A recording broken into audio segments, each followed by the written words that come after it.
Hello student, video में आप सभी का फिर से एक बार स्वागत है।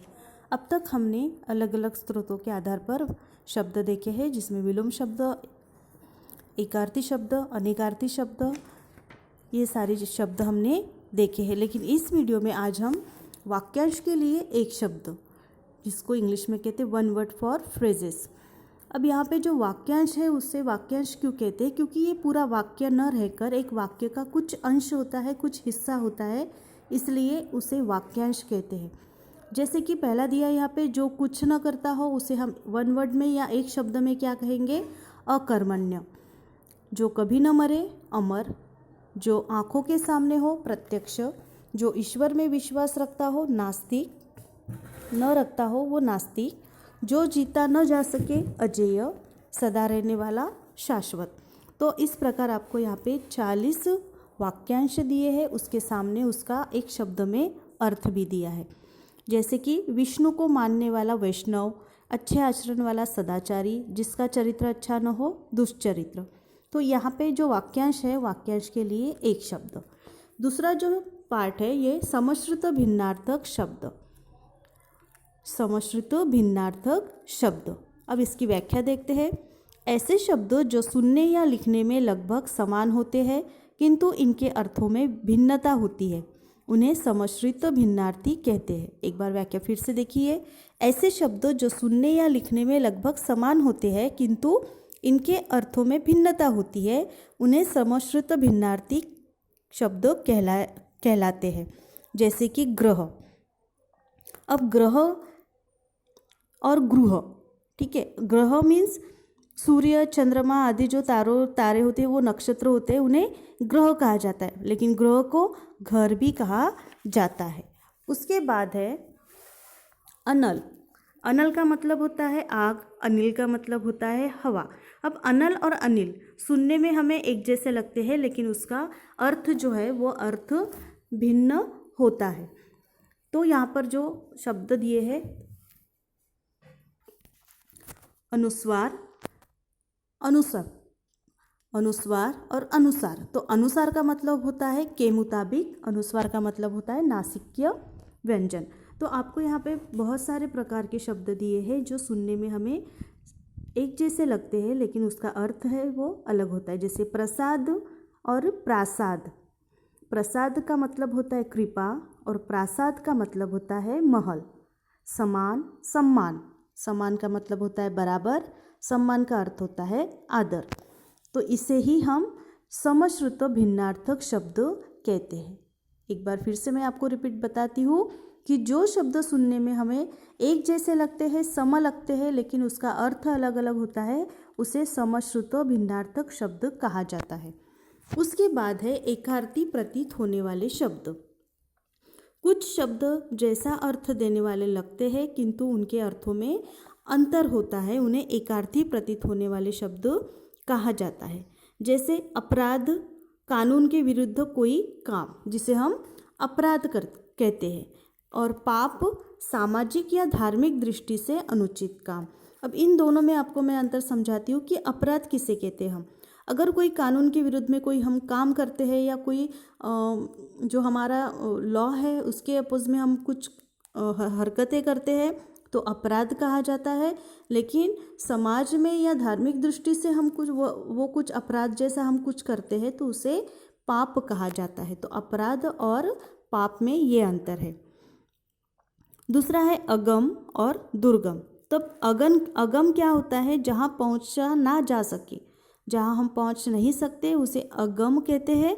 और दुर्गम जहाँ कठिनाई से पहुँचा जा सकता है, जहाँ पर हम पहुँच तो सकते हैं लेकिन वहाँ पे पहुँचने के लिए हमें कठिनाइयों से गुजर कर जाना पड़ता है। तो अगम और दुर्गम में ये अंतर है। उसके बाद है अनुसंधान और आविष्कार। अब अनुसंधान किसे कहते हैं? अज्ञात तथ्यों को प्रकट करना। अज्ञात तथ्यों को प्रकट करना, इसका मतलब है जो चीज़ें हमें पता नहीं है उनको सामने लाना। और आविष्कार, किसी नई वस्तु या मशीन का निर्माण करना, कोई नई चीज़ का निर्माण करना। पूजा और अर्चना। अब पूजा का अर्थ होता है धर्म के अनुसार विधि विधान, और अर्चना धूप दीप अर्पित करना। तो यहाँ पर जो अनेक शब्द दिए हैं ये शब्द एक ही बात से रिलेटेड होते हैं, लेकिन उसका जो वास्तव में अर्थ है वो उस परिस्थिति से जुड़कर आता है। जैसे यहाँ पर आपको दिख रहा होगा छाया और परछाई। 10 नंबर पर देखिए छाया और परछाई। तो छाया का मतलब होता है किसी वृक्ष की छाया और परछाई किसी प्राणी या वस्तु की छाया। अब छाया ये शब्द है सिर्फ वृक्ष की जो छाया नज़र आती है हमें उसे छाया कहा जाता है, और परछाई किसी भी प्राणी या वस्तु की जो छाया हमें दिखाई देती है उन्हें परछाई कहते हैं। दूसरा है क्लेश और कष्ट। 13 नंबर पर देखिए क्लेश और कष्ट। क्लेश होता है मानसिक पीड़ा और कष्ट होता है शारीरिक पीड़ा। यहाँ पे मैं आपको एक उदाहरण देना चाहूँगी कि क्लेश, इसका मतलब अगर घर में हमारे हमेशा झगड़े होते हैं या हमारा किसी के साथ मनमुटाव हो जाता है और वो पर्सन हमारे साथ बात नहीं करता, तो हमारा जो मानसिक संतुलन है वो ठीक नहीं रहता, उसे कहेंगे हम क्लेश। और कष्ट शारीरिक पीड़ा, इसका मतलब जो मेहनत वाला काम होता है या किसी को हम कुछ शारीरिक तौर पे कुछ काम देते हैं तो उसे कष्ट कहेंगे। तो इस प्रकार यहाँ पे एकार्थी प्रतीत होने वाले शब्द हम इस्तेमाल करते हैं। उसके बाद है समूहवाची शब्द कलेक्टिव नाउन्स। किसी समूह के लिए प्रयुक्त शब्द समूहवाची शब्द कहलाते हैं। जैसे समूहवाची शब्द एक साइड दिए यहाँ पे और एक साइड में जिनके लिए प्रयुक्त होते हैं। जैसे अड्डा किसे कहते हैं? बसों का। गट्ठर लकड़ियों का। दल टिड्डियों का। लच्छी धागे या ऊन की। वृंद गायक अध्यापक। कुंज लताओं का। छत्ता मधुमक्खियों का या भीड़ का। संघ कर्मचारियों या मजदूरों का। समूह यात्रियों का या तारों का। गण तारागण या विद्यार्थी गण। तो यहाँ पे इन्हें समूहवाची शब्द हम कहते हैं। उसके बाद है शब्द युग्म वर्ड पेयर्स। कई बार अर्थ में विशेषता लाने के लिए कुछ शब्दों की पुनरुक्ति की जाती है। यह पुनरुक्ति कई बार एक ही शब्द की या सजातीय समानार्थी शब्दों की या विलोम शब्दों की या कुछ सार्थक अथवा निरर्थक शब्दों की होती है। इन्हें शब्द युग्म या पुनरुक्त शब्द कहते हैं। जैसे कि समानार्थक, विलोम या सार्थक, निरर्थक शब्दों की पुनरुक्ति शब्द युग्म कहलाती है। तो यहाँ पे कुछ शब्द युग्म दिए हैं, हम वो जानते हैं। जैसे समान शब्द युग्म। समान युग्म में क्या दिया है? जगह जगह, कौन कौन, किनारे किनारे, मीठा मीठा, हरा हरा, पैसे पैसे। तो एक शब्द आया है, उसके बाद में उसके साथ युग्म जुड़कर दूसरा शब्द जैसे कि वैसे आया है। सजातीय युग्म, उसमें है आदर सत्कार, माता पिता, रिश्ते नाते, उद्योग धंधा, अन्न जल, खेती बाड़ी। उसके बाद है विलोम युग्म। आना जाना, इधर उधर, आयात निर्यात, हार जीत, आदान प्रदान, लेन देन। उसके बाद है सार्थक निरर्थक युग्म। चाय वाय, अलग थलग, चटक मटक, हेरा फेरी, नाश्ता वाश्ता, पानी वानी। उसके बाद है निरर्थक युग्म। अनाप शनाप, उबड़ खाबड़, अंट शंट, धमा चौकड़ी, तेर मेर, अटकल पच्चो। उसके बाद है निपात सहित युग्म। कुछ न कुछ, कभी न कभी, कोई न कोई, मन ही मन, अंदर ही अंदर, बातों ही बातों में।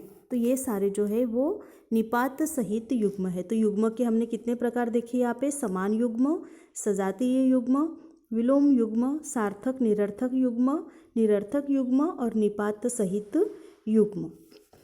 अब व्याकरणिक के कार्य के आधार पर व्याकरणिक के प्रकार्य की दृष्टि से शब्दों के 8 भेद किए जाते हैं। संज्ञा, सर्वनाम, विशेषण, क्रिया, क्रिया विशेषण, संबंध बोधक, समुच्चय बोधक या योजक, और 8वां है विस्मयादि बोधक।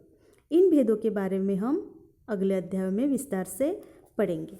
तो इस पाठ में हमने क्या देखा शब्द विचार में कि वाक्यांश के लिए प्रयुक्त एकल शब्द भाषा को सुगठित बनाते हैं। व्याकरणिक कार्य के आधार पर शब्द होते हैं।